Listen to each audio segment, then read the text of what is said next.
자, 안녕하세요. 안녕하세요. 네, 공중보건 담당하고 있는 김희영입니다. 제가 학교에서 강의하고 있는 것도 아시는 분은 아실 거예요. 제가 이제 보건소 실습 지도를 좀 나가요. 그래서 이제 엊그저께 보건소 실습을 갔는데, 이제 요번에 의료법이 바뀌면서 이제 학생이든 실습하시는 분들 모두 명찰을 달아야 되는 것도 아셔야 돼. 그래서 이제 명찰을 달고 갔어요. 근데 이제 복도에서 어떤 할머니가 저 팔을 딱 잡는 거예요. 그래서 선생님 이러는 거예요. 그러니까 이 할머니는 저를 보건소 식구라고 생각을 한 것 같아요. 그러면서 뭐 하나 물어봐도 되겠는지 물어봐서, 예, 그렇다고 제가 여기 식구 아닙니다 얘기할 수는 없잖아요. 그래서 뭘 물어보시려고요? 이렇게 물어봤더니, 당신은 무릎도 아프고 허리도 아프고 다 아픈데 견딜 수 없는 게 눈물이라는 거예요. 그래서 눈물이 툭하면 많이 나오는데 슬프지도 않은데, 특히 날이 추우면 눈물이 엄청 쏟아져갖고 눈 가장자리가 약간 짓물렀다라고 얘기를 하시더라고요. 그래서 병원에 가도 별 뾰족한 수가 없다. 그래서 이걸 어떻게 하면 좋겠느냐고 얘기를 하더라고요. 이랬을 때 대부분 사람들은 몰라요. 뭐 어떤 분은 또 이렇게도 얘기하더라고요. 늙어서 그렇죠. 뭐 또는 저 하늘에서 부르시나 보죠. 뭐 이렇게 얘기를 하시더라고요. 그래서 제가 알고 있는 상식대로, 자, 여러분도 알고 계셔야 돼. 이제 눈이라는 건, 자, 눈이 이렇게 있어요. 양쪽에 있고, 여기가 코가 있습니다. 자, 그 다음에 우리 눈물샘은 어디 있냐면 대부분 안쪽에 있다고 생각하는데, 그게 아니라 눈물샘은 이쪽에 있어요. 이쪽에. 그러니까 여기 뼈 안에 숨어져 있단 말이에요. 그래서 눈물은 항상 만들어지는 건 아실 거예요. 그래서 우리가 울고 싶든 안 울고 싶든 눈물은 항상 만들어져서 여기서 스탠바이하고 기다리고 있어요. 그리고 우리가 눈을 깜빡이면 눈물이 쫙 퍼져서 여기에 있는 구멍, 여기 하수도예요. 하수도로 빠져 들어가서 코로 들어가거나 입으로 들어가는 거예요. 그래서 가끔 가다가 여러분 안약을 집어넣으면 좀 이따 입이 써지는 게 이런 거다라고 보시면 돼요. 근데 이제 나이가 들면 요게 살이 늘어지잖아요. 그래서 어떤 경우에 요게 이제 딱 거기 그 눈 안에 딱 접촉을 해서 눈물을 쭉 빨아들여야 되는데, 이게 늘어져서 바깥으로 틱 나와. 그러면 이게 빨아들이지 못해서 눈물이 바깥으로 나오기도 하고요. 그 다음에 어떤 경우가 요게 이제 눈물 그 하수도가 이게 우리가 막 더러운 손으로 비비거나 이러면 먼지가 쌓인단 말이에요. 그럼 평상시 좁아졌다가 바깥에 나가면 추워지면 이게 쫙 오그라들면서 눈물이 바깥으로 흐르는 거죠. 그래서 할머니한테 딱 보니까 눈이 이렇게 축 늘어지진 않았어요. 그러니까 그렇게 늙으신 건 아니야. 그러니까 보면 여기가 좁아진 거죠. 그래서 제가 혹시 눈을 자주 비비시나요? 그럴 때 자주 비빈다는 거예요. 그래서 제가 여기를 그러니까 요쪽을 자꾸 비벼주세요. 비비면은 거기 통로가 좀 넓어져서 괜찮을 겁니다. 라고 얘기를 했어요. 이제 아는 짧은 지식으로 얘기를 했죠. 할머니가 너무 좋아하시는 거예요. 그러면서, 아, 진짜 그렇게 하면 되는 거냐니까, 그렇게 해서 효과가 있으면 병원에 굳이 가실 필요는 없습니다. 라고 얘기를 했어요. 그러니까 할머니가 너무 좋아하시는 거예요. 제가 이 얘기를 드리는 이유는 제가 지식이 많다고 자랑하는 게 결코 아니고, 자, 여러분들이 나중에 보건소에 가서 근무를 하시다 보면 많은 할머니, 할아버지들이 보건소에 계시는 분들은 모든 거를 다 알고 있다라고 생각을 하세요. 그래서 별것도 아닌데 별희한한 걸 다 물어봅니다. 그럴 때마다 몰라요 라고 하면 뭐라고 생각하시냐면, 보건소 식구가 왜 이렇게 불친절해? 라고 얘기를 하는 거죠. 결국 여러분들의 민원을 초래할 수도 있다는 거죠. 그러다 보니까 공중보건의 범위가 엄청 넓어지고 엄청 깊어지고, 그렇죠? 거의 의사 뺨치는 실력을 갖게 해야 된다라고 생각을 해서 문제가 엄청 넓어진다라고 보시면 돼. 그럼 이런 많은 것들을 외워야 되겠죠. 그러면 우리가 인간인데 이거 어떻게 다 외워? 예, 그래서 외우는 거, 제가 뭐라 했어요? 반복이 중요하다. 자꾸 반복을 해서 아예 상식하시는 거죠. 상식하시면 어디서 꾹 찔러도 딱 답이 나올 수 있게끔. 그래서 제가 반복이 되게 중요하다라고 얘기를 하고 있습니다. 자, 그래서 저는 3번 해드릴 거예요. 물론 여러분은 그보다 더 많이 반복을 하셔야 되겠죠.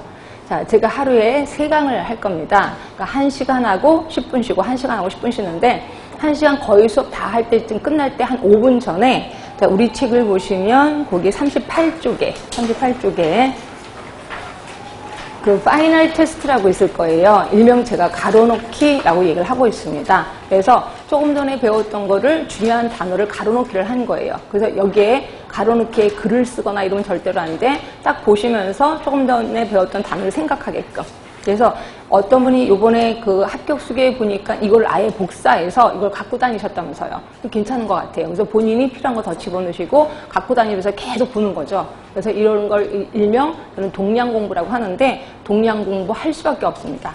그렇게 왔다 갔다 하면서 계속 외우셔야 이게 상식화가 될 거고 이게 머릿속에 좀 오래 남는다라고 보시면 돼. 그러니까 이런 식으로 한번 반복을 할 거고요.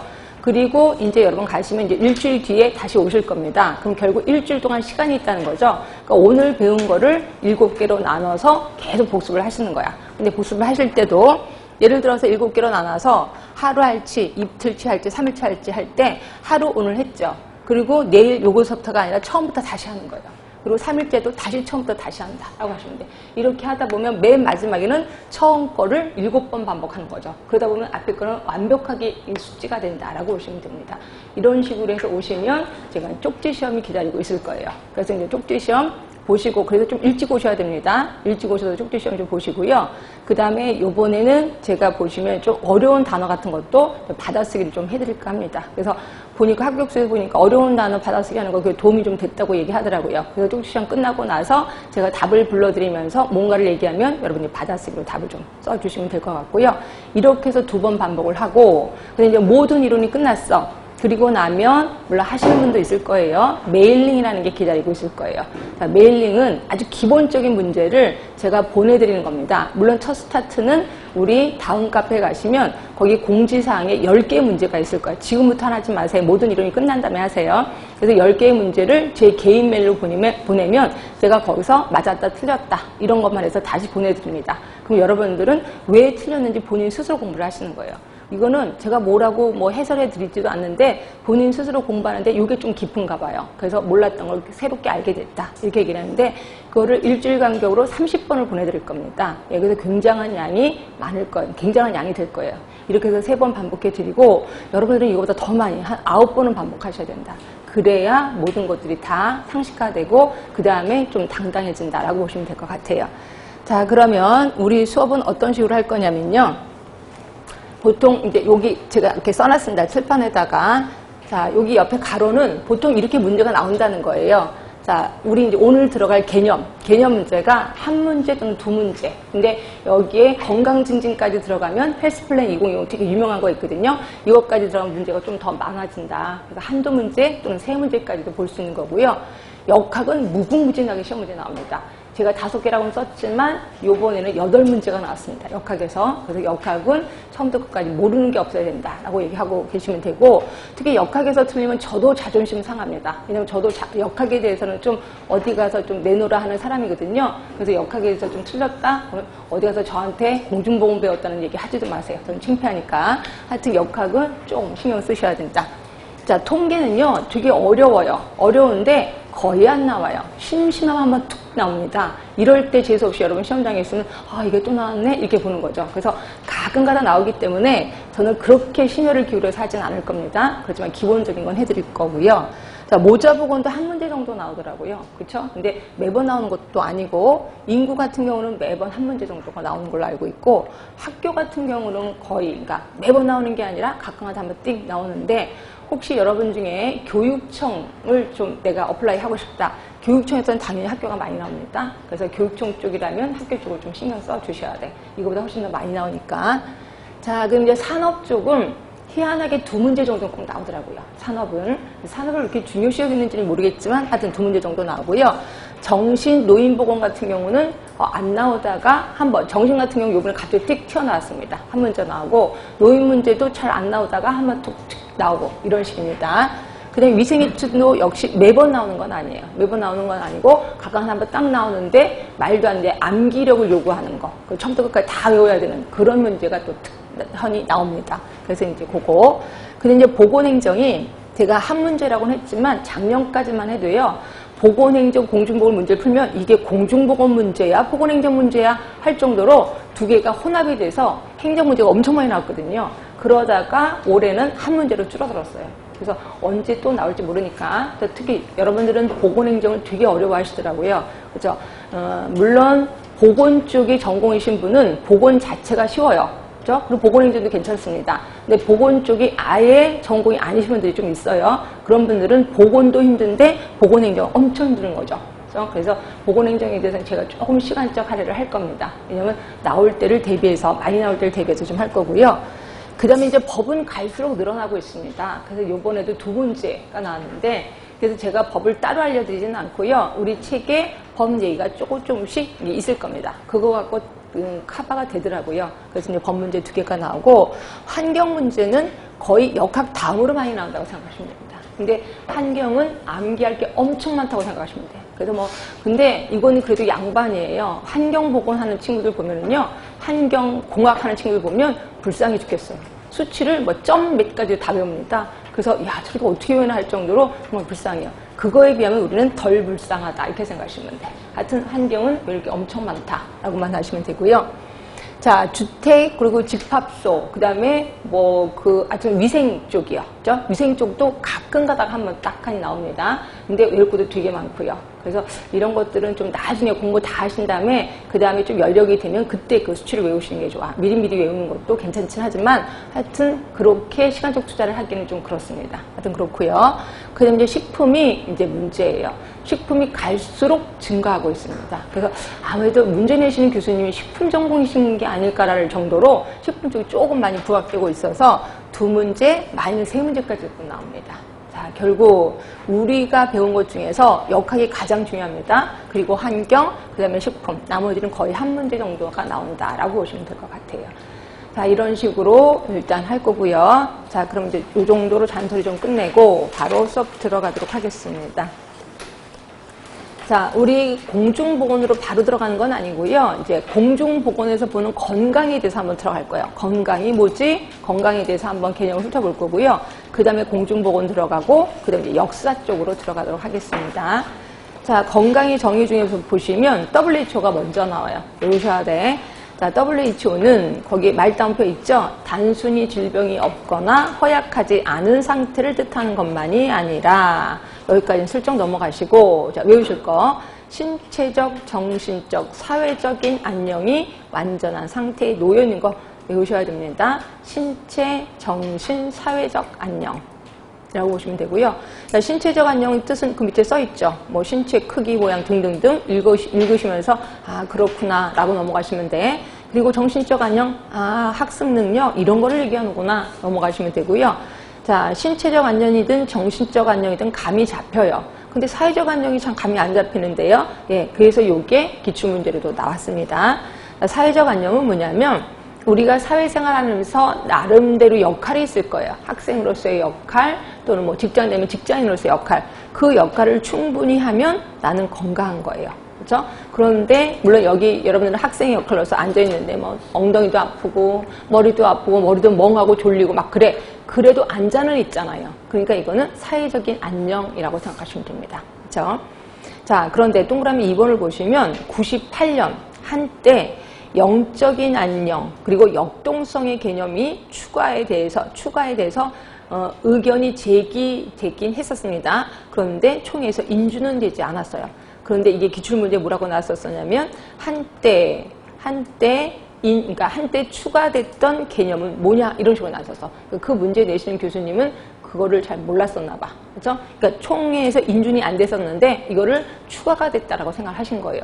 그렇다고 문제가 마음에 안 든다고 답을 안 쓰시면 안 되겠죠? 그게 영적인 개념이었어요. 영적인 안녕이었거든요. 근데 영적인 안녕이 왜 추가가 안 됐었냐면요. 말도 안 됩니다. 그러니까 영적인 안녕은 인간에게는 3개의 욕구가 있대요. 이건 그냥 귀담아 들으세요. 그냥 이렇게 들으세요. 영적인 안녕이 3가지 욕구가 있는데 하나가 자, 절대자하고 사랑을 주고받는데 이때 절대자는 누구냐면 종교예요. 결국 종교가 있으면 건강한 거야. 영적으로. 종교가 없으면 영적으로 불건강한 거다라고 보는 거죠. 일단 말이 안 되는 거잖아. 그렇죠? 그다음에 2번째는 다른 사람을 용서하고자 하는 욕구가 있고 남한테 용서받고자 하는 욕구가 있대. 이건 맞아요. 우리 있습니다. 3번째가 뭐냐면 내가 왜 사는지를 안 돼요. 알아야 된대. 여러분 왜 사는지 아세요? 전 잘 몰라요. 죽을 때까지 왜 사는지 몰라요. 네, 그런 걸 모르면 불건강이라는 거죠. 그럼 건강한 사람 도대체 몇 명이나 있어? 말도 안 된다 그래서 아예 인준이 안 됐던 거죠. 그렇죠? 자, 그러면 옆에 있는 역동적 개념을 한번 볼게요. 자, 역동적 개념이라는 건 동적인 개념이라는 거죠. 건강이 움직인다는 거죠. 그러면 여기에 WHO는 뭘 썼는데 반대로 정적인 개념이었다는 거죠. 왜? 신체적으로 이래야지 건강해. 이러지 않으면 불건강해. 딱딱 구분돼 있잖아요. 그래서 이거를 우리 이분법적 사고라고 얘기하는 거고 이거는 정적인 개념이에요. 정적인 개념. 그러면 그러니까 이런 거죠. 건강하다, 안 하다 딱 끊어져 있잖아요. 그렇죠? 이걸 우리 정적인 개념이라고 하는 거고, 그 동적인 개념은 뭔데요? 자, 동적인 개념은 일단 연속선상이에요. 연속선상에서 이쪽으로 갈수록 불건강, 뭐 이쪽으로 갈수록 건강. 그래서 하루 종일 왔다 갔다 건강하다가도 불건강하기도 하고, 또 내가 아프다가도 건강할 수도 있고 왔다 갔다 한다는 거죠. 동적인 개념이고, 다른 말로는 뭐라고 표현해? 연속선 개념이에요. 연속선 개념. 결국 WHO는 정적인 개념이면서 무슨 개념이야?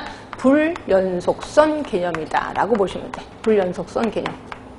그럼 여러분 되게 궁금해해야 돼요. 아, 그러면 WHO는 불연속선이고 정적 개념이야. 그러면 동적이고 연속선 개념을 얘기하는 사람은 누굴까요? 라고 되게 궁금해해야 됩니다. 누굴까요? 공부하시면 알 거예요. 예, 던입니다. 던. 그렇죠? 자, 밑에 학자들이 제시한 건강의 정의가 있을 거예요. 이 중에서 동그라미 2번에 던을 보세요. 던. 건강, 불건강의 연속성 개념을 제시했단 말이야. 결국 연속성 개념이니까 무슨 개념이야? 동적인 개념이겠구나 라고 느끼시면 돼. 그래서 WHO의 건강의 정의에 반발을 든 사람이 던이구나 이렇게 생각하시면 되고요. 그 다음에 1번 보세요. 1번. 자, 버나드입니다. 버나드도 기출문제로 나섰습니다. 자, 버나드는 우리 글씨 갖고 힌트를 좀 얻자라고 했죠. 자, B, 요거 별로 안 이쁩니다. 이거 별로 안 이쁩니다. 위아래가 맞아야 돼. 결국 내부 환경, 외부 환경이 서로 항상성을 유지해야 돼. 균형을 받아야 돼. 그러면 건강한 거다라고 보는 게 버나드예요. 하여튼 기출문제 나왔으니까 좀 신경 써주시고. 자, 윌리라는 사람이 있습니다. 자, 이 사람은 외부 환경 조건에 잘 적응해 나가면 건강을, 적응을 잘하면 건강한 거구나. 이렇게 해서 외우시면 되고요. 자, 동그라미 5번입니다. 클락. 자, 이거는 나중에 역학할 때도 배울 겁니다. 클락이라는 사람은 3개를 제시했어. 자, 병인 하면 우리가 알고 있는 병원체를 얘기합니다. 병원체, 환경, 숙주가 균형을 받으면 건강해요. 근데 균형이 깨지면 불건강해진다라고 클락이 제시합니다. 이것도 외워두셔야 돼. 자, 그 다음에 8번에 보시면 왈스요. 자, 왈스는 자신이 특수한 환경 속에서 자신의 기능을 발휘할 수 있는 능력을 건강이라고 본 거야. 그러니까 환경이 바뀌어 거기에서 내가 내 능력을 실컷 발휘해. 있는 힘껏 다 발휘해. 그럼 나는 건강한 거예요. 그렇죠? 이거를 왈스라고 하는 거고, 이게 뭔 소리냐면요. 이런 거죠. 내가 사고로 팔다리를 다 잘랐어. 그렇죠? 그러면 우리 병원의 의사들이 보면 이 사람 환자다라고 보는 거죠. 근데 내가 비록 팔다리가 다 없지만 그림 그리고 싶어서 붓을 갖고 입에다 물고 그 다음에 그림을 그렸어. 그렇죠? 그럼 나는 건강한 거잖아요. 내 있는 거 갖고 최선을 다해서 현재를 유지하는 거니까. 예, 이런 것들을 그 왈스는 건강이다라고 본 겁니다. 그렇게 잘 알아두시고. 자, 그 다음에 뒤로 가시면 자, 뒤보라는 사람이 있는데요. 뭐 문제 한 번도 나온 적은 없는데요. 한번 알아나 보시라고요. 이분은 그 건강을 5개로 제시합니다. 신체, 사회, 정신, 정서, 환경. 그러면서 이분은 동그라미, 원을 제시해요.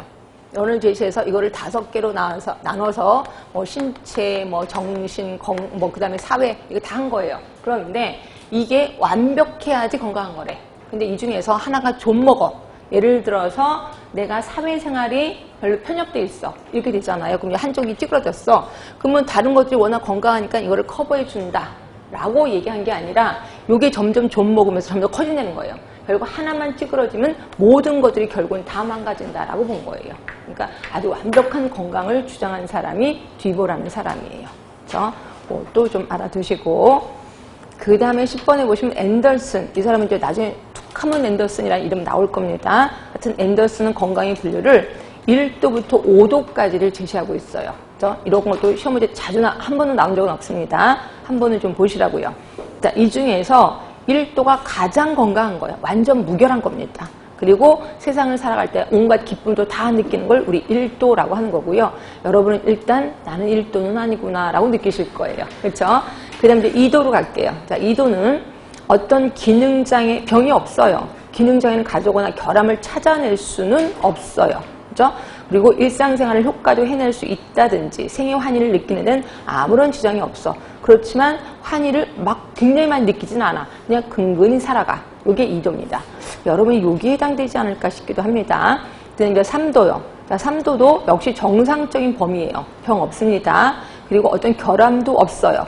그렇지만 사회생활에 필요한 신체적인 생활력, 힘이 부족해요. 그러니까 어떤 분들은, 여러분들은 3도에 해당도 될 거예요. 그죠? 그래서 이렇게 아침에 오시는 거 보면 기운이 하나도 없어요. 그래서 어디 꼭 끌려가는 것처럼. 그치? 그래서 좀 불쌍해 죽겠습니다. 하여튼 3도.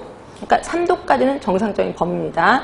자, 4도로 가면, 자, 만성 감염증. 예를 들어, 뭐, 관절염. 이런 것들이 있는 거죠. 관절염. 그 다음에 무슨, 뭐, 하여튼 만성질환이 좀 있는 겁니다. 그리고 그러다 보니까 생활력이 낮아진 데다가 심리적인 부담까지 주고 있어요. 그러니까 돈이 없겠지, 뭐, 병원 치료하다 보니까. 그러다 보니까 심리적인 부담까지도 있고, 약간 우울증 비슷하게 오는 게 한 4도라고 보시면 되고요.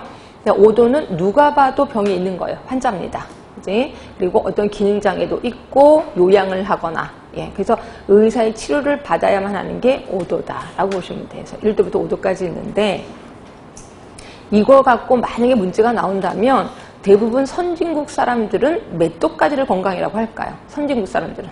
그치? 그러니까 선진국 사람들은 1도 아니면 2도 정도.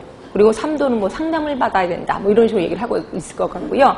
그 다음에 후진국 같은 경우는 5도만 불건강이다라고 보는 거죠. 그래서 대부분 못 사는 나라일수록 눈에 딱 띄면 아픈 거고 나머지는 근근히 살아가면 그냥 건강한 거지 라고 본다는 거예요. 하여튼 이렇게 해서 구분해 줄 수도 있으니까 한 번쯤 보시는 게 좋을 것 같아요. 자, 앤더슨, 아까 분명히 이 사람 또 나올 거다라 그랬는데 바로 밑에 또 있죠. 자, 앤더슨 모형입니다. 이 사람 이거 말고도 또 나올 거예요.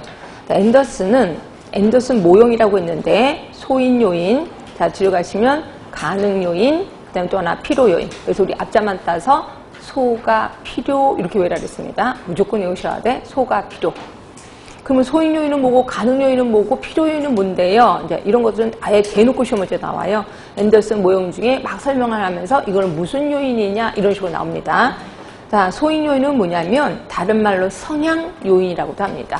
우리 보면 걔 원래 성향이 저래 이런 얘기 들어보셨잖아요. 결국 그 사람이 원래부터 갖고 있었던 거를 소인 또는 성향 요인 이렇게 표현해. 원래부터 갖고 있었던 건 뭐 지식이나 태도나 성격 이런 것들을 얘기한다라고 보시면 되고요. 또 이 사람의 성, 연령, 그죠? 뭐 이런 거, 그러니까 남성이다, 여성이다, 또 나이 이런 것들도 모두 소인 요인이라고 생각하시면 됩니다. 그치? 자, 볼게요. 자, 두 번째 줄 보시면 개인의 의료 이용에 영향을 미치는 변수로서 성, 연령, 교육 수준, 결혼 상태를 얘기해요. 자, 결국 인과학적 변수는 성, 연령, 사회적 변수는 직업, 교육 정도. 그 다음에 세 번째 보시면 개인의 건강에 대한 믿음. 결국 믿음이니까 뭐 지식도 되고 태도도 되겠죠. 자, 그럼 요 세 개 중에 우리가 전문가야. 우리 전문가의 눈으로 바꿀 수 있는 게 뭘까요? 변화시킬 수 있는 거. 예, 그게 밑에 태도나 지식 같은 거예요. 그래서 어떤 책에서는 소인요인을 지식, 태도 요것만 딱 하는 경우도 있어. 왜냐하면 우리 전문가가 바뀔 수 있는 게 그거거든요. 나머지는 바꿀 수가 없는 거잖아요. 그래서 무시하기도 합니다. 그렇지만 우리는 다 알고 계셔야 돼. 이런 모든 걸 묶어서 소인요인이라고 한다. 라고 보시면 되고요. 그 다음에 이제 가능요인이요. 자, 가능요인은 뭐냐면 의료행위를 가능하게 하는 거예요. 의료행위를 가능하게 하는 요인.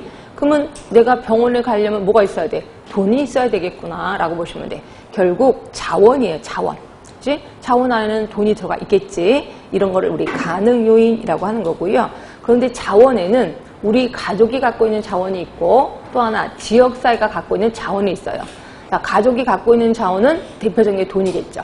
또는 건강보험증 이런 것들을 자원이라고 하는 거고요.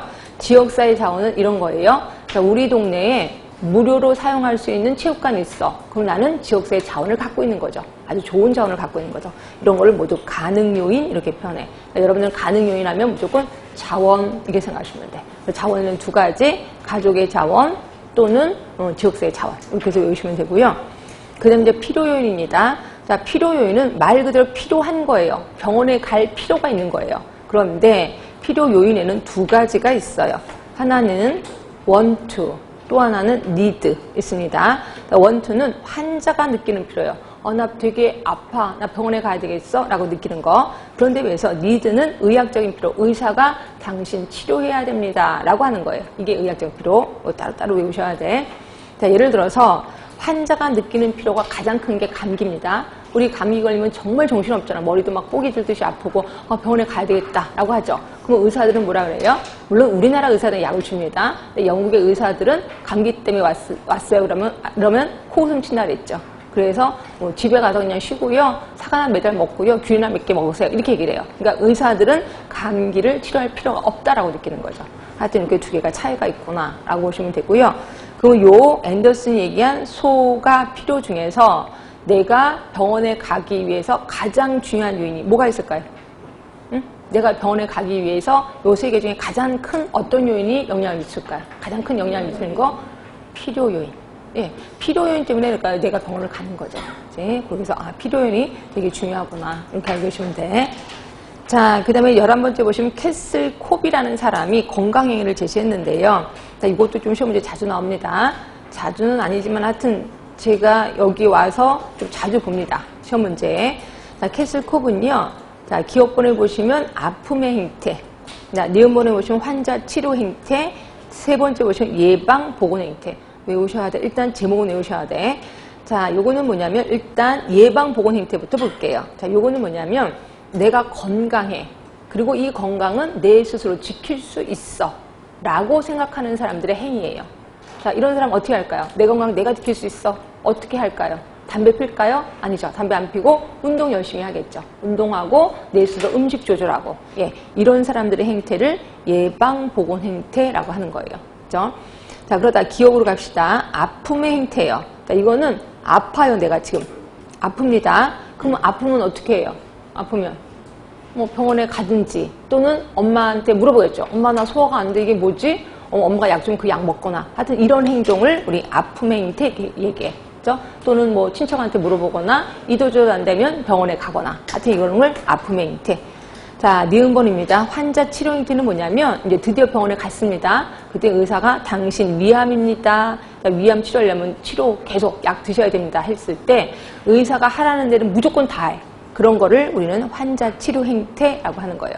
결국 아픔의 행태하고 환자 치료 행태의 기준점은 뭐냐면 진단받기 전이냐 후이냐. 그렇죠? 진단받기 전이면 아픔의 행태. 진단을 받고 나서 환자 역할을 충분히 해. 그럼 이거를 환자 치료 행태라고 부르는 거예요. 그치? 그래서 이거 세 개 또 제목을 2학년 외우는 거 순서대로 외우셔야 돼. 캐슬 콥이에요. 그 다음에 12번 라논드. 이 사람 엄청 유명한 사람이라고 얘기를 했죠. 자, 라논드라는 사람. 이 사람은 건강에 영향을 미치는 요인을 4가지로 제시합니다. 4가지 외우셔야 돼. 그런데 이분은 또 크기까지 얘기했네. 그럼 외워야지 뭐. 생활 습관 50%. 그러니까 거의 반을 차지하는 거예요. 생활 습관, 예를 들어서 나는 담배 피는 습관이 있어. 나는 매운 거 많이 먹는 습관이 있어. 그럼 나는 뭐 암에 걸리겠죠. 그죠? 이렇게 생활 습관. 그 다음에 환경, 요게 20%네. 20%. 그 다음에 유전, 20%입니다. 똑같은 애요. 그리고 보건의료 서비스. 그러니까 그 나라의 보건의료 서비스 제도가 예방 위주냐, 치료 위주냐에 따라서 건강이 좌지우지 된다는 거죠. 요게 10%. 외우셔야 돼. 생활 습관, 환경, 유전, 그 다음에 사회 서비스, 보건의료 서비스 이렇게 생각하시면 되고요. 그래서 4개 기억하시면 되고요. 자, 그럼 이제 건강 개념의 변천을 보게. 그러니까 지금까지는 전부 다 학자들이 얘기한 거예요. 그러니까 학자들이 얘기한 건 당연히 머릿속에 좀 기억을 해야 된다. 그냥 단순 무식하게 나옵니다. 그냥 버나드가 제시한 게 뭐냐, 뭐 이런 식으로 얘기를 하고 뭘 쭉 얘기하면서 누가 제시한 거냐 이런 식으로 나옵니다. 자, 그럼 이제 건강 개념 변천. 그래서 요게 아예 그냥 보기로 나왔었습니다. 보기로 1번부터 5번까지가 아예 보기로 나왔다고 보시면 될 것 같고요. 자, 신체 개념. 이거 나중에 하긴 할 거예요. 좀만 기다리시면 돼. 그래서 이제 신체 개념이 있고요. 그리고 이게 19세기 이전. 그 다음에 19세기는 심신 개념. 이건 뭐야? 몸과 마음은 하나라는 거죠. 그래서 몸이 아프면 마음도 아프고 마음이 아프면 몸도 아플 수 있다. 이게 심신 개념. 이것도 조금만 기다리시면 돼. 그 다음에 20세기는 생활 개념. 생활 개념 이미 배웠는데. WHO의 건강이 저랑 똑같은 건데. WHO 뭐였었죠?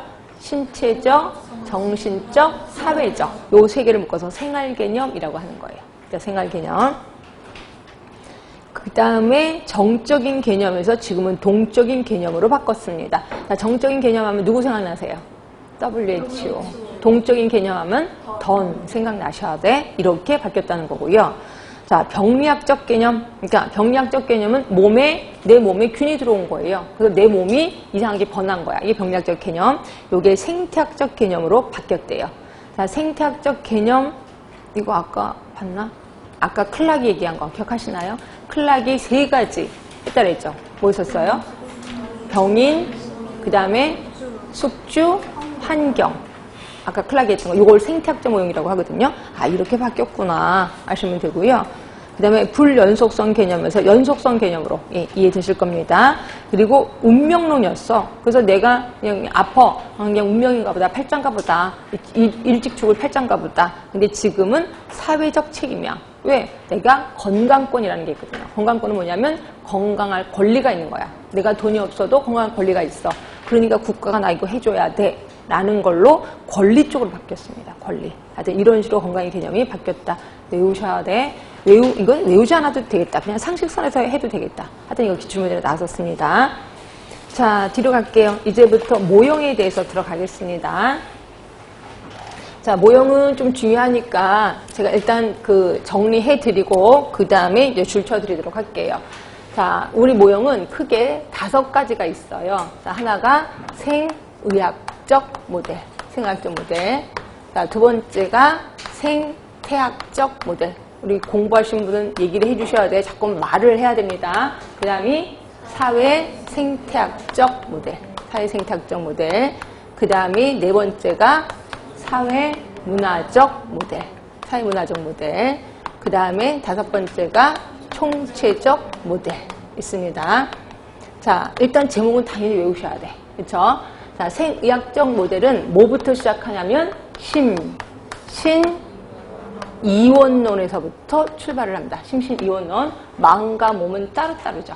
그죠? 그래서 마음이 아픈 거는 이건 우리가 인간이 못 고쳐. 그냥 하늘에 계신 하느님이 고쳐. 그런데 비해서 몸이 아픈 건 의사들이 고쳐줄게. 왜? 몸이 아픈 거는 기계가 고장난 거랑 똑같은 거거든요. 그래서 나사만 몇 개 바꿔주면 돼. 라고 하는 게 심신이원론.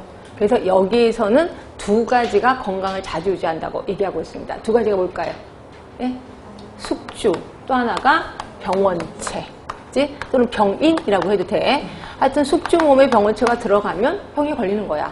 근데 숙주에서 병원체가 빠져나가? 그럼 난 건강해지는 거야.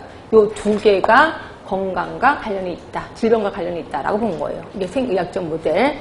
생태학적 모델 하면 아까 클락이 제시한 거. 그렇죠? 기억하시죠? 뭐였죠? 숙주, 그 다음에 병원체, 또 하나가 환경. 예, 요 3개. 그리고 얘는 나중에 우리 역학에서 배우겠지만 그림까지 제시했습니다. 환경이 있고 여기 병원체가 있고 숙주가 있고 얘네가 균형을 받으면 건강한 거다라고 얘기를 한 거야. 이걸 우리는 생태학적 모형이라고 얘기를 했고요. 이 3개 중에서 가장 중요시 여긴 게 뭘까? 예, 환경을 중요시 여겼어요. 환경. 자, 그런데 비해서 사회생태학적 모형은 숙주 그대로 내려왔습니다. 숙주. 그리고 병원체와 환경을 묶어서 뭐라고 내려왔을까? 환경이라는 걸로 내려옵니다. 그 다음에 또 하나 생긴 게 인간의 행태가 나와요. 인간의 행태라는 건 뭐예요? 그냥 습관. 그렇지? 그래서 요 3개가 질병을 좌지우지한다라고 표현했고요. 요 3개 중에서 가장 중요한 걸 뭐라고 했냐면 인간의 행태가 중요하다라고 표현을 하고 있습니다. 그래서 이게 사회생태학. 자, 그 다음에 우리 사회문화적 모형 좀 이따 할게요. 총체적 모형부터 들어갈게. 총체적 모형은 이제 하나가 더 늘어서 4개입니다. 4개. 그런데 숙주가 뭐라는 이름으로 내려왔냐면 인체생리라는 이름으로 내려옵니다. 인체생리. 똑같은 의미라고 생각하시면 되고요. 환경은 그대로 환경이라고 내려옵니다. 그렇죠? 그리고 인간의 행태를 뭐라고 내려왔냐면 생활습관이라는 걸로 내려옵니다. 생활습관. 그리고 또 하나가 보건의료 시스템.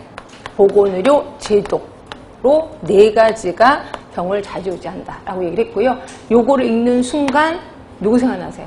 아까 배웠어 분명히 4가지. 라논드 생각나셔야 돼. 근데 라논드랑 똑같아요. 그런데 안타깝게도 여기는 약간 퍼센트가 달라요. 아까 라논드는 제일 큰 게 뭐라 그랬어요? 생활습관. 그리고 환경 인체생리가 20. 그리고 얘가 10이었거든요. 여기서는 제일 1위가 뭐였냐면 생활습관. 요게 1위야. 그다음 2위가 인체생리. 요걸 2위라고 했어요. 그리고 환경이 3위, 그 다음에 보건의료 제도가 4위라고 얘기를 한 거야. 그래서 이것도 시험 문제 나왔었습니다. 그래서 요 4개를 제시하면서 순서대로 짝재진 것을. 그래서 화살표 이렇게 해서 시험 문제가 남겨 있었거든요. 그러니까 요거 순서대로 외우시는 게 좋을 것 같아요. 자, 그 다음에 사회문화적 요인은 뭐냐면 한마디로 내가 질병이 있다 없다를 판가름하는 거는 누구라고 했냐면 준거 집단이라고 했어요. 준거 집단. 그러니까 중거 집단이라는 건 뭐냐면 내가 속해 있는 집단 또는 내가 들어가려고 하는 집단을 우리 중거 집단이라고 해. 그래서 중거 집단이 예를 들어서 우리 공무원이 됐어. 그럼 내가 일을 하다가 너무 아파. 그래서 아파서 저 아파요 라고 했는데 거기 공무원 보건소에서 뭐가 아파? 그냥 쉬어. 그냥 아픈 거 아니에요. 그렇죠? 그런데 중거 집단에서 일하다가 너무 아파. 너 아픈 거 같아. 빨리 병원에 가봐. 그냥 그때부터 환자다 이렇게 보시면 돼요. 결국 중거 집단이 판단을 한다는 거죠. 그치? 그럼 우리 보건소에서의 중거 집단, 그러니까 중거 집단을 보건소라고 한다면 보건소에서의 질병의 기준이 높다, 낮다? 응? 높을 것 같아, 낮을 것 같아? 이게 뭔 소리냐면 보통 사람들이 아프다고 하는 거를 보건소 식구들은 아프다고 인정을 할까, 건강하다고 인정을 할까요? 건강하다고 인정해. 웬만큼 아프면 아픈 게 아니에요. 그렇죠? 아파서 기어다니면 쟤 좀 아프구나 이렇게 표현을 하고 있습니다. 그래서 제발 아픈 척하지 마세요. 다음 보면 사람들이 뭐가 아파 이렇게 우습게 봅니다. 하여튼 그래요. 그래서 제가 알고 있는 분은 그 얼굴이 좀 저처럼 까맸어요. 까맸는데 원래 술을 좋아하고 총각이었거든요. 술을 좋아하고 그래서 술 많이 먹나 보다. 근데 맨날 피곤하대. 당연하지. 그 전날 술 먹었으니까. 그럼 맨날 피곤하대. 그래서 맨날 누게 떠고 막 떡이 돼갖고 막 와서 저 사람 왜 저러냐 진짜 일도 안 하고. 근데 나중에 알고 보니까 비형간염이 있었던 거예요. 비형간염이 있어서 엄청 힘들잖아요. 근데 아무도 몰랐어. 왜냐 까마니까 얼굴이 노란 것도 까만 것처럼 보이잖아요. 바로 제 앞에 앉았었거든요. 근데 진짜? 비형간염인지 1년이 지났었을 때요. 얼마나 힘들었겠어요. 너무 불쌍하더라고요. 저희가 구박을 줬거든요. 하여튼 그랬었는데 이런 식이야. 그러니까 보건소에서는 웬만큼 아파도 아프지 않다 이렇게 생각하시면 돼요. 하여튼 중고 집단 우리는 든든합니다. 하여튼 이런 식으로 이걸 사회문화적 모형이라고 해요. 자, 줄쳐 드릴게요. 자, 1번의 생의학적 모델. 자, 이거는 심신 이원론에서부터 출발했다고 했어. 요게 이제 데카르트가 제시했네요. 정신과 유체를 분리하는 데카르트의 정신, 육체 이원론에서부터 출발을 했다. 자, 니은번입니다. 육체를 기계나 부품처럼 생각했어요. 그리고 질병은 기계가 고장난 거다라고 얘기를 했고요. 의사는 기술자 역할을 수행했다. 그래서 예전에 어떤 선전에서 여자아이가 이게 조그만 그 병아리 갖고 놀다가 병아리가 막 쓰러졌거든요. 그때 엄마한테 엄마 병아리 고장났어 이렇게 얘기를 하더라고요. 그거 보고 야 이거는 생리학적 모델이다라고 생각했는데 좀 안타깝긴 하더라고요. 자, 이랬을 때 디귿번 그럼 이 생리학적 모델은 무조건 나쁜 거냐? 아니에요. 이것 때문에 인간의 수명이 연장이 됐습니다. 왜 연장이 됐냐면 인공장기 이식수술, 또 항생제 개발 이런 것들 때문에 인간의 수명이 연장이 돼서 아주 큰 역할을 한 겁니다. 그치? 자, 구성 요소를 보시면 아까 말한 대로 숙주, 병원체라고 표현했고요. 자, 생태학적 모형입니다. 3개 있지요? 숙주, 병원체, 환경.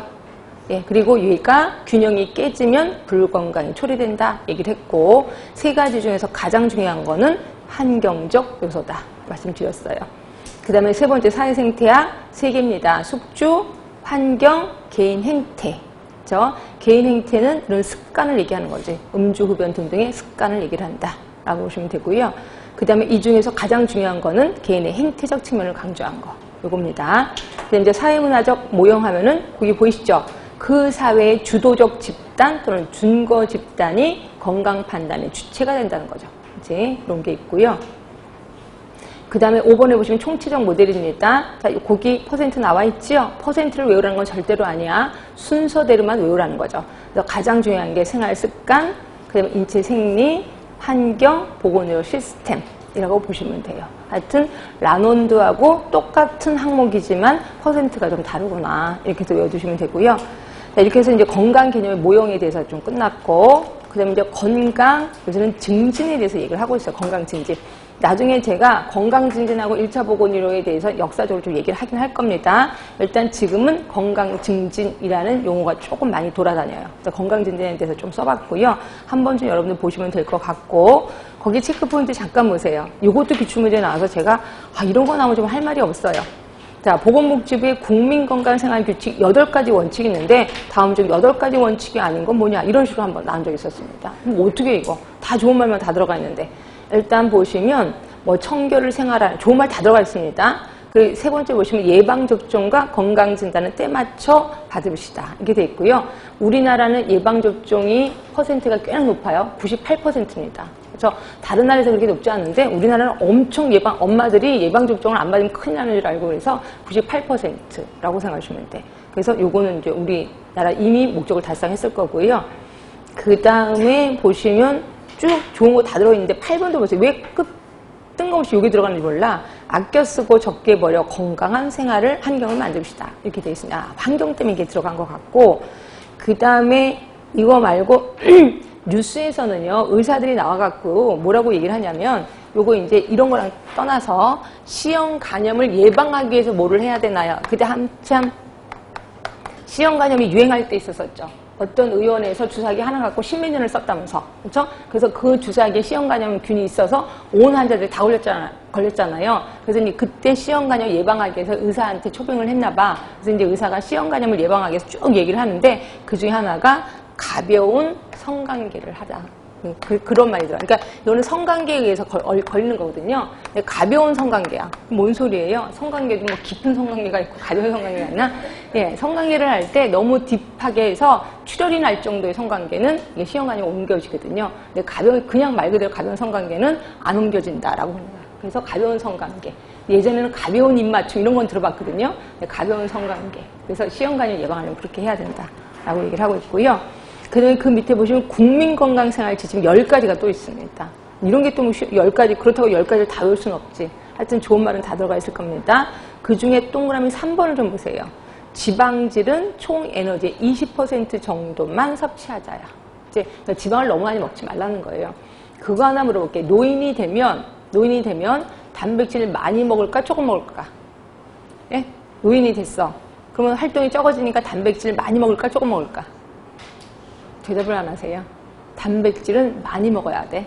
이제 지방을 조금 먹어야 돼. 단백질이라는 건 순살코기예요. 그래서 노인분들은 뭐 이도 없고 치아도 없는데 무슨 단백질 많이 먹어? 아니야. 단백질은 많이 드셔야 된다. 탄수화물은 적게, 그러나 단백질은 많이. 근데 지방은 또 적게. 그래서 20% 정도만 섭취하자라고 돼 있고요. 나머지 짜게 먹지만 하는 건 아실 거고 6번 볼게요. 치아 건강을 유지하재. 치아 건강 유지하면 뭐 좋겠지. 근데 노인분들일수록 치아 건강 유지하는 이유 중에 하나가 어금니가 없으면 뭐가 생길 확률이 많아요? 치매 걸릴 확률이 많아요. 왜냐면 어금니를 여러분들 뉴스가 아니라 선전에서 들어보셨을 거예요. 피곤하나요? 스트레스가 쌓이나요? 그러면 껌만 잘 씹어도 된다라고 하잖아요. 그래서 껌을 먹으면 저작 운동에 의해서 이게 그러니까 껌을 씹을 때 앞니로 씹지 말고 뒤에 어금니로 씹으셔야 돼. 그럼 요 저작 운동이 이게 뇌에 자극이 되거든요. 그러면서 스트레스가 좀 풀리고 그 다음에 졸린 것도 좀 괜찮아집니다. 그래서 여러분들 졸리면 껌을 좀 갖고 와서 씹는 것도 괜찮아요. 껌을 좀 씹으세요. 졸리면 괜찮습니다. 하여튼 이렇게 해서 치아 건강을 좀 유지하자라고 되어 있습니다. 그래서 이런 것들은 시험 문제 나오면 뭐 운명에 맡기셔야지 어떻게 하여튼 보고 있고요. 자, 이렇게 해서 건강에 대해서 한번 훑어봤고요. 그 다음에 이제 질병에 대해서 들어갈게요. 자, 질병의 정의 보시면 의학사전에서 보면 아 그렇겠구나 그냥 보시면 되고요. 그 다음에 이제 질병 발생설이요. 질병이 도대체 왜 생기느냐 이거에 대해서 역사적인 변천이 있어요. 어디 역사적인 변천이니까 외우시는 게 참 좋은데 그렇게 자주 나오는 건 아니어서 일단 첫 번째가 정령설 시대 또는 종교설 또는 신벌설 시대야. 신이 벌을 주는 거죠. 왜? 내가 나쁜 일을 해서. 그치? 근데 이거는 요새도 쓰고 있죠. 그래서 감기 걸리면 엄마한테 전화해서 엄마 나 감기 걸린 것 같아. 그럼 엄마 뭐라 그래요? 잘했다. 응? 내 말 그렇게 안 듣고 짧은 치만 있더니 잘됐다. 벌 받았다. 이렇게 얘기를 하잖아요. 신이 벌 준 거예요. 그래서 아픈 겁니다. 자, 그래서 보시면 내가 나쁜 짓을 하면 나쁜 귀신이 내 몸에 들어오는 거야. 내 몸에 들어와서 어디로 가 있냐면 대부분 머릿속에 들어가 있는데요. 머릿속에. 그러면 이 머릿속에 있는 나쁜 귀신을 내보내야 되겠죠. 내보내는 방법 중으로는 이제 가서 뭔가 주술사가 주문을 외워. 그죠? 근데 주문을 외워도 얘가 안 나가. 그러면 이제 몸속에 있는 거 나가라 그러면서 때리기 시작하죠. 때릴 때도 맨 처음에는 무슨 그 귀신을 없애버리는 무슨 나무의 그 가지가 있어요. 그걸로 때리다가 점점 말을 안 듣면 그 가지가 좀 더 굵어지는 거죠. 그러니까 아예 몽둥이로 막 때리기도 하고 이래도 안 나가? 그러면 이 귀신이 물을 싫어한대요. 그래서 이제 어떻게 하냐면 이 코에다가 물을 집어넣는 거죠. 근데 한쪽 코에다만 물을 집어넣어. 왜냐면 여기 빠져나가야 되니까. 그래서 여기다 코에다 물을 집어넣으면 그다음에 좀 있다가 이제 기절하면 아 나갔구나. 근데 얘가 더 성해. 그러면 아직까지 말을 안 듣네. 그 다음에 어떻게 하냐면 이제 머리를 깨는 거죠. 그치? 근데 지금 같으면 무슨 톱 같은 게 있으니까 뭐 수술할 때 톱이 있거든요. 그 톱으로 머리를 따면 되는데 그땐 톱이 없으니까 도끼 같은 걸로 때렸겠죠. 때려갖고선 그 여기 딱 부서져. 머리가 부서져. 그러면서 제정신 돌아오면, 아, 귀신이 나갔구나. 근데 죽었어. 그럼, 아, 귀신이 이겼구나. 그러면서 이제 파묻어 버리는 거죠. 하여튼 요거를 우리 신벌설, 정령설 시대 이렇게 표현하고 있습니다. 자, 그래서 보시면 니은번에 귀신이나 악령을 몸 바깥으로 내보내기 위해서 전문가인 무당, 마술사가 등장하게 된다는 거죠. 자, 그리고 요게 지나고 나면 이제 점성설 시대로 갑니다. 자, 점성설 시대는 우주설. 그렇죠? 한마디로 별자리죠. 별자리. 이건 지금까지도 하지 않아요? 그래서 여러분들 보시면 나는 별자리가 뭐 천징별자리야, 처녀자리야 이런 얘기 들어보셨을 거예요. 요거 지금도 하고 있습니다. 한마디로 별똥별이에요. 그래서 우리 집에 환자가 있어. 그럼 이제 점성술사한테 가서 우리 할머니가 돌아가실까요? 네, 근데 별똥별 뚝 떨어져. 돌아가시겠는데요? 그럼 희한하게 돌아가십니다. 하여튼 이게 점성설 시대. 그 다음에 세 번째가 장기설이에요. 자, 장기설은 나중에 또 보긴 할 겁니다. 장기라는 건 뭐냐면 더러운 공기, 오염된 공기를 얘기를 해. 결국 오염된 공기가 내 몸으로 들어오면 나는 병에 걸리는 거야. 그렇죠? 오염된 공기가 빠져나가면 나는 건강해진 거다라고 얘기를 했고요. 이걸 누가 주장했냐면 히포크라테스가 주장합니다. 그리고 히포크라테스가 주장하고 누가 완성시켰더라? 누가 완성시켰더라? 갈렌. 네, 이건 나중에 나올 겁니다. 갈렌이 완성시켰다라고 보시면 되고요. 이건 나중에 또 나올 거니까 좀만 기다리세요. 그 다음 이제 네 번째가 접촉감염설 시대. 이거는 뭐냐면 환자랑 접촉을 하면 병이 생기는 거예요. 대표적인 게 성병이 그러겠죠. 그래서 매독이 있는 사람이랑 성관계를 해. 그럼 내가 매독에 걸리겠다. 예, 그걸 접촉감염설 시대라고 하는 거고요. 드디어 세균이 나옵니다. 그러니까 세균이 한참 뒤에 나온 거예요. 그래서 미생물 병인설 시대 또는 세균학설 시대. 이거는 누구 때문에 발견이 됐냐면 코우 파스테르 때문에 발견이 돼요. 그러면서 만들어진 게 항생제가 만들어지는 거죠. 그 균을 쥐어버리면 되는 거니까. 그래서 생설 시대가 있고요. 자, 그런데 요게 지금은 생설 시대가 아니야. 지금 뭐냐면 탈미생물학 시대야. 아, 병원체가 없어도 병이 생긴다는 거죠. 그래서 이거를 그럼 어떻게 생기는데 여러 가지 요인 때문에 생겨 다인설 시대예요. 다인설 시대. 이거 순서대로 외워야 되는데 큰일 났습니다. 자, 다시 저 좀 보세요. 첫날인데 왜 이러지? 첫날인데 어제 무슨 일이 있었어요? 슬슬 졸기 시작하려고 그래. 그치? 자, 맨 처음에 무슨 설 시대? 정영설. 그 다음에 두 번째가 점성설. 세 번째가 장기설. 네 번째가 접촉감염설. 그 다음이 세균학설 시대. 그 다음에 지금은 탈미생물학 시대. 예, 이렇게 해서 외워두시는 게 좋고요. 무조건 외우시라고 제가 얘기했을 거예요. 자, 그러면 리벨 클락 들어가겠습니다. 자, 리벨 클락도 먼저 설명드리고 그 다음에 들어가도록 하겠습니다. 처음 오신 분은요, 옆에 사람이 존다고 같이 따라주시면 안 돼. 옆에 조는 사람은 많이 들은 사람이야. 이제 많이 들어서 이제 귀가 따가워. 그래서 조는 거고요. 처음 오신 분은 괜히 같이 졸아도 되나 보다. 그래서 졸면 절대로 안 돼. 자, 맨 처음에 이제 리벨 클락이라는 사람이 예방에 대해서 얘기를 했는데 그 전에 이분은 자연설, 그러니까 질병의 자연사에 대해서 얘기를 합니다. 질병의 자연사라는 건 뭐냐면 그 균이 내 몸에 들어왔을 때 내가 병원에 안 가고 계속 버텨. 그러면 나를 얼마나 괴롭히고 그다음에 사라지잖아요. 그런 걸 쭉 추적조사한 거를 질병의 자연사라고 표현하는 거예요. 자, 그러면 질병의 자연사 단계 5단계 얘기했거든요. 처음에 뭘까요? 처음에 비병원성기. 자, 비병원성기. 자, 그 다음이 초기 병원성기. 외우셔야 되는 거야. 초기 병원성기. 그 다음이 세 번째는요. 불현성 감염기. 불현성 감염기. 그 다음이 현성 감염기. 그 다음이 재활기라고 보시면 돼요. 자, 비병원성기는 뭐냐면요. 비병원성기는 뭐냐면 아까 클락이 제시한 거 기억하시나요? 시소. 네, 시소. 뭐예요?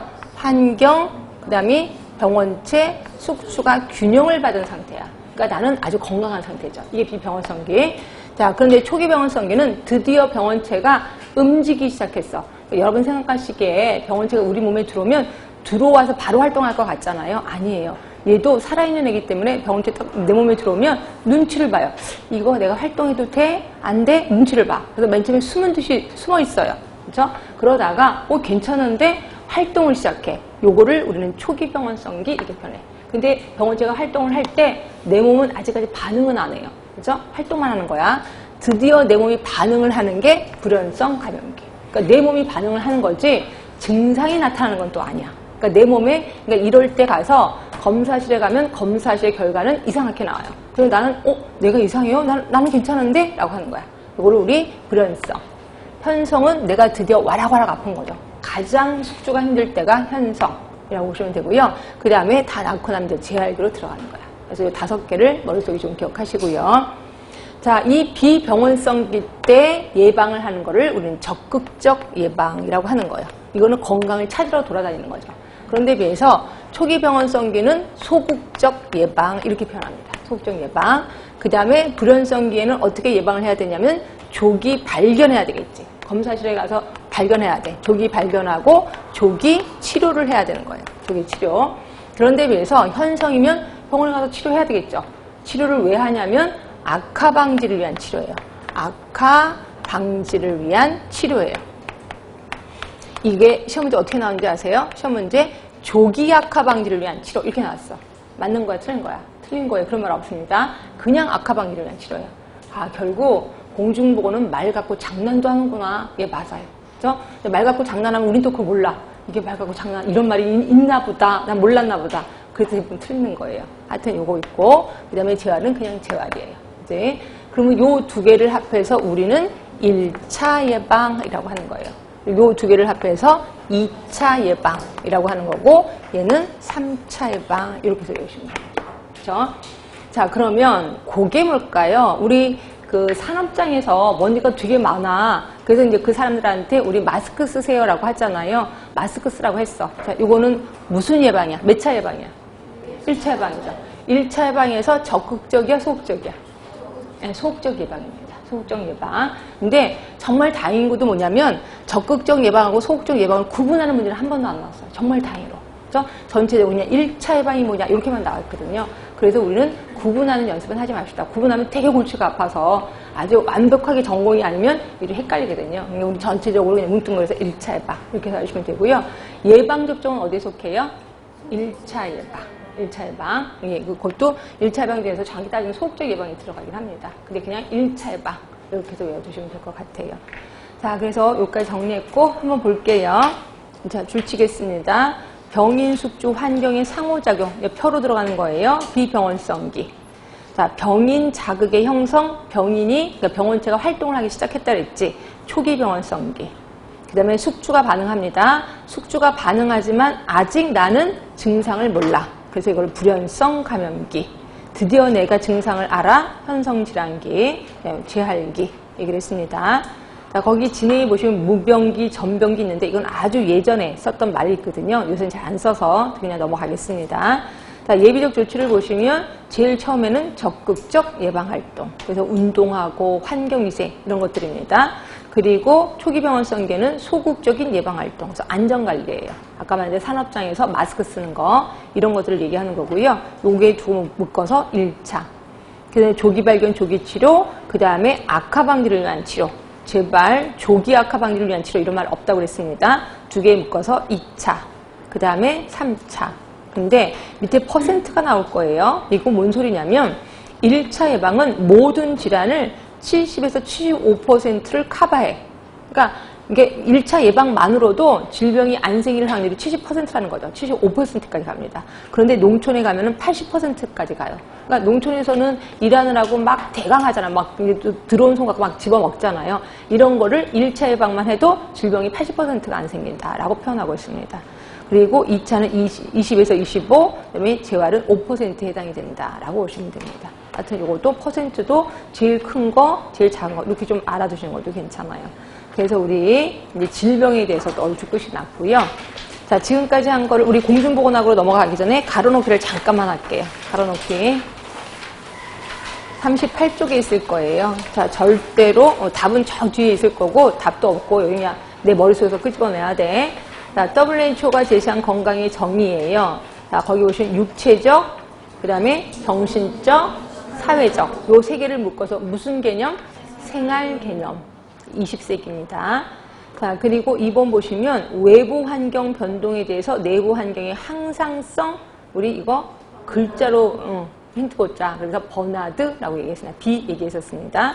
자, 세 번째 보시면 특수한 환경 속에서 효과적으로 자신의 기능을 발휘하는 거 예, 왈스. 그래서 제가 아까 팔다리 잘린 사람, 그렇죠? 그 사람을 얘기를 했을 거예요. 자, 네 번째 보시면 건강, 불건강의 연속성 개념을 제시하는 사람, 던. 네, 하나라도 외우면 다행인 거예요. 자, 5번 보시면 외부 환경 조건에 부단히 잘 적응해 나가. 이게 윌리라는 사람. 잘 적응해 나가는 거 윌리였습니다. 분명히 아까 다 배웠던 거예요. 자, 건강 모형 볼게요. 생의학적 모형 하면은 뭐와 뭐 간의 관계? 병원체, 숙주 간의 관계. 그다음에 생태학은요. 병원체, 숙주, 환경. 사회생태학적 모형 하면은 병원체, 환경, 병원체가 아니지. 숙주, 환경, 그 다음에 개인 행태. 자, 사회문화적 모형 있었었고요. 그 다음에 총체적 모형. 제일 큰 거부터 합시다. 제일 큰 거. 뭘까요? 생활 습관, 그 다음에 인체 생리, 그 다음에 환경, 제일 마지막이 보건의료 시스템. 자, 건강 개념의 시대적 변천이에요. 19세기 이전은 신체 개념이죠. 신체 개념. 그 다음에 19세기는요. 신 개념. 뭔가 하면 하나다. 20세기는 생활 개념. 했습니다. 요까지 한 거예요. 아, 옆에 있다. 요것도 봐야 되죠? 리벨 클락. 보이시죠? 자, 리벨 클락입니다. 그 3번이에요. 자, 병인, 숙주, 환경이 상호작용한 거 무슨 기? 비병원성기. 자, 병인 자극의 형성, 초기 병원성기. 숙주의 반응, 불연성 감염기. 질병, 현성 감염기. 회복, 사망, 재활기. 자, 예비적 조치. 자, 맨 처음에는 적극적 예방. 그 다음에 소극적 예방. 그 다음에 조기 발견, 조기 치료. 그 다음에 질병 뒤에는 악화 방지를 위한 치료. 그 다음에 재활 하시면 돼요. 자, 그 다음에 4번 잠깐 볼게요. 1차 예방, 2차 예방, 3차 예방. 제가 대놓고 알려드리진 않았지만 여러분 한번 볼게요. 암 예방. 예방이니까 1차겠지 뭐. 그렇죠?